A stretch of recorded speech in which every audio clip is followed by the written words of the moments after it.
Hello दोस्तों, आज हम SSC GD mini mock GS के क्वेश्चन सॉल्व करते हैं। तो हमारा पहला क्वेश्चन है कि हाल ही में कैथरीन कॉनोली किस देश की 10वीं राष्ट्रपति बनी।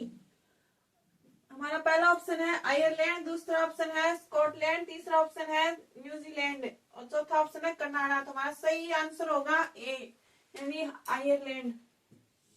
हमारा दूसरा क्वेश्चन है डोलोमाइट किसका अयस्क है। पहला ऑप्शन है मैग्नीशियम, दूसरा ऑप्शन है एल्यूमिनियम, तीसरा ऑप्शन है पोटेशियम और चौथा ऑप्शन है सोडियम। तो हमारा सही आंसर होगा इसका मैग्नीशियम। तीसरा क्वेश्चन है उस प्रोटीन का नाम क्या है जो उन लंबी श्रृंखलाओं या तंतुओं में बहुलंकित होता है जो ऐसी सूक्ष्म नलिकाएं और खोखले फाइबर बनाते हैं जो जीवित कोशिकाओं के लिए कंकाल तंत्र के रूप में कार्य करते हैं। हमारा पहला ऑप्शन है ट्यूबुलिन, दूसरा ऑप्शन है इलास्टिन, तीसरा ऑप्शन है फाइब्रिनोजेन, चौथा ऑप्शन है फेरिटिन। तो हमारा सही आंसर होगा इसका ए ट्यूबुलिन। चौथा क्वेश्चन है निम्नलिखित में से कौन संगीत वाद्य यंत्र शहनाई वादन के लिए प्रसिद्ध है। पहला ऑप्शन होगा राज रत्नम पिलई और दूसरा ऑप्शन होगा अली अहम हुसैन, तीसरा ऑप्शन होगा हरि प्रसाद चौरसिया, चौथा ऑप्शन है एन रमानी। इसका सही आंसर होगा बी अली अहम हुसैन।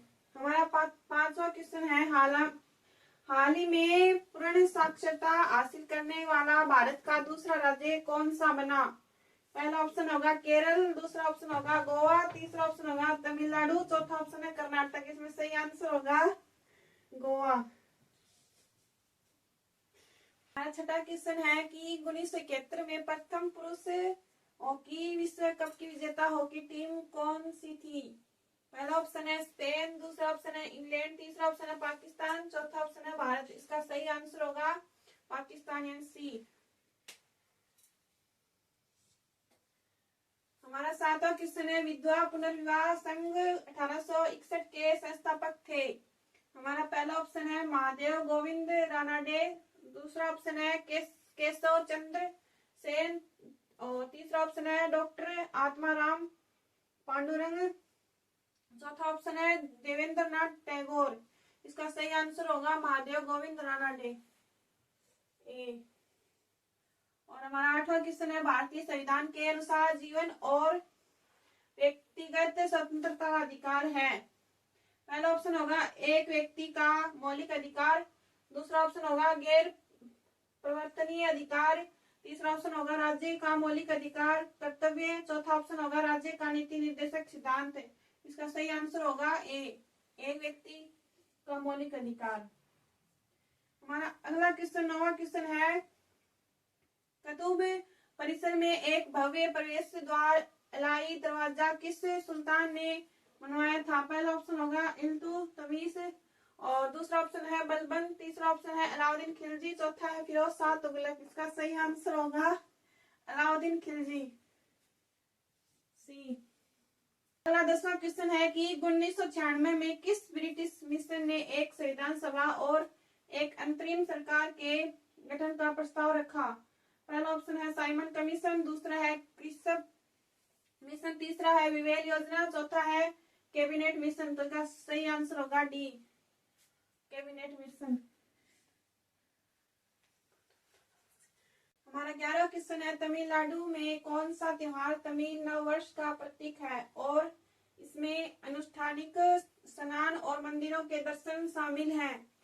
तो पहला ऑप्शन है पोंगल, दूसरा ऑप्शन है तमिल पुथाड़ू, तीसरा ऑप्शन है कार्तिकाई दीपम और चौथा ऑप्शन है थाई पुसम। तो इसका सही आंसर होगा बी तमिल पुथाड़ू। हमारा 12वां क्वेश्चन है जीडीपी क्या मापती है। पहला ऑप्शन होगा सभी नागरिकों की कुल आय और दूसरा ऑप्शन होगा एक देश में उत्पादित अंतिम वस्तुओं और सेवाओं का कुल मूल्य और तीसरा ऑप्शन होगा एक देश में कुल बचत, चौथा ऑप्शन होगा किसी देश का कुल निर्यात। इसका सही आंसर होगा बी एक देश में उत्पादित अंतिम वस्तुओं और सेवाओं का कुल मूल्य। हमारा 13वां क्वेश्चन है कि मणिपुर में कौन सा त्योहार समाज में महिलाओं की भूमिका पर केंद्रित है और इसमें बहनों को भोज के लिए आमंत्रित करना और उपहार देना। तो पहला ऑप्शन होगा यागोसोंग, दूसरा ऑप्शन होगा निगोल चकोबा, तीसरा ऑप्शन होगा चेरा कोबा, चौथा ऑप्शन होगा लाई हरा कोबा। तो इसमें सही आंसर होगा बी, निगोल चकोबा। हमारा 14वां क्वेश्चन है कि हाल ही में चर्चित सक्सगाम घाटी कहाँ स्थित है? पहला ऑप्शन होगा जम्मू कश्मीर, दूसरा ऑप्शन होगा हिमाचल प्रदेश, तीसरा ऑप्शन होगा उत्तराखंड, चौथा ऑप्शन होगा अरुणाचल प्रदेश। इसमें सही आंसर होगा जम्मू कश्मीर। हमारा 15 क्वेश्चन होगा उस नए कानून का क्या नाम है जिसने दंड प्रक्रिया संहिता सीआरपीसी का स्थान लिया है? पहला ऑप्शन होगा भारतीय न्याय संहिता, दूसरा ऑप्शन होगा भारतीय नागरिक सुरक्षा संहिता, तीसरा ऑप्शन होगा भारतीय साक्ष्य अधिनियम, चौथा ऑप्शन होगा समान नागरिक संहिता। तो सही आंसर होगा इसमें बी, भारतीय नागरिक सुरक्षा। हमारा अगला क्वेश्चन है 16वां अंतर्राष्ट्रीय बुकर पुरस्कार के इतिहास में पहली भारतीय भाषा विजेता होने का गौरव किस भारतीय मूल की साहित्यिक कृत को प्राप्त है? पहला ऑप्शन है टॉम्ब ऑफ सैंड, दूसरा ऑप्शन है हार्टलैम, तीसरा ऑप्शन है माई, चौथा है when the moon shines by day. तो इसका सही आंसर होगा ए, टॉम्ब ऑफ सैंड। हमारा अगला क्वेश्चन 17 का है भारत के नियोजन इतिहास में योजना अवकाश की अवधि कब हुई? पहला ऑप्शन है पहली योजना के बाद, दूसरा ऑप्शन है दूसरी योजना के बाद, तीसरा है तीसरी योजना के बाद, चौथा है 5 योजना के बाद। इसका सही आंसर होगा सी, तीसरी योजना के बाद। हमारा अगला क्वेश्चन 18 का है भारतीय संघ का दक्षिणतम बिंदु इंदिरा पॉइंट कहाँ स्थित है? इसका पहला ऑप्शन होगा तमिलनाडु, दूसरा ऑप्शन होगा लक्षद्वीप द्वीप समूह, तीसरा ऑप्शन होगा ग्रेट निकोबार द्वीप, चौथा ऑप्शन होगा लिटिल अंडमान। तो इसका सही आंसर होगा सी, ग्रेट निकोबार द्वीप। अगला क्वेश्चन है रबी और खरीफ के मौसम के बीच की छोटी गर्मी की फसल का मौसम क्या कहलाता है? पहला ऑप्शन होगा बारानी, दूसरा जायद, तीसरा जोम, चौथा होगा गर्मा। तो इसका सही आंसर होगा बी, जायद। और इसका अगला क्वेश्चन 20 का है भारत की जनगणना के अनुसार निम्नलिखित में से कौन साक्षरता को सही ढंग से परिभाषित करता है? पहला ऑप्शन होगा केवल अंग्रेजी में पढ़ने और लिखने की क्षमता, दूसरा ऑप्शन होगा किसी भी भाषा को समझकर पढ़ने और लिखने की क्षमता, तीसरा ऑप्शन होगा किसी भी भाषा में पढ़ने की क्षमता लेकिन लिखने की नहीं, चौथा ऑप्शन होगा प्राथमिक शिक्षा पूरी करना। तो सही आंसर होगा इसका बी, किसी भी भाषा को समझकर पढ़ने और लिखने की क्षमता।